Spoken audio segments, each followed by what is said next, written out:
Najim maqtag'iz bo'ldi.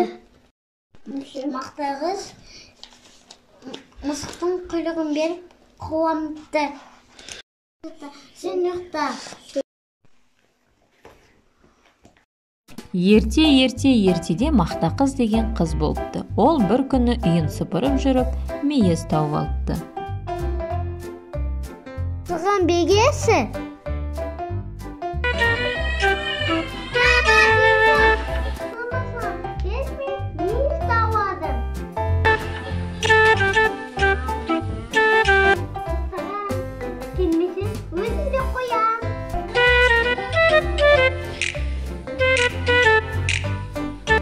Мысығы келмеген соң Мақтақыз мейізін өзі жеп қояды.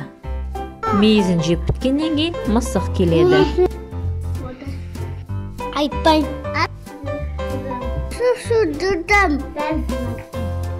Ашуланған мысық Мақтақыздың сүтін төгіп тастайды. Сол үшін Мақтақыз мысықтың құйрығын кесіп алады.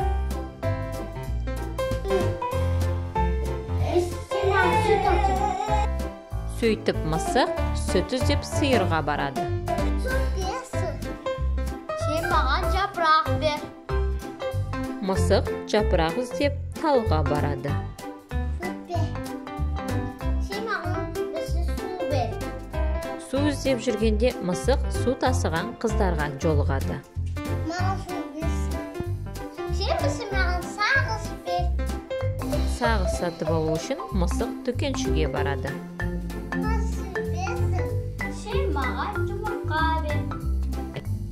Солай мысық жұмыртқа іздеп тауыққа барады.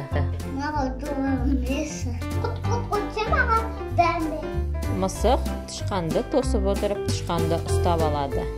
Оны бас салып, үйінде не бар? Айт кәне дейді. Тышқан өзінің үйінде тары ғана бар екенін айтады. Мысық тарыны алып тауыққа береді. Тауық оған жұмыртқа береді. Мысық жұмыртқаны дүкеншіге береді. Дүкенші оған сағыз береді. Сағызды мысық қыздарға береді.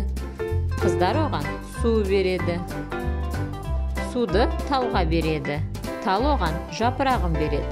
Жапырақты сиырға береді. Сиыр риза болып мысыққа сүтін береді. Осылай мысық сүтті Мақтақызға беріп, өзінің құйрығын қайтадан өзі алады. Құйрығына жеткен мысық қуаныштан билей кетеді.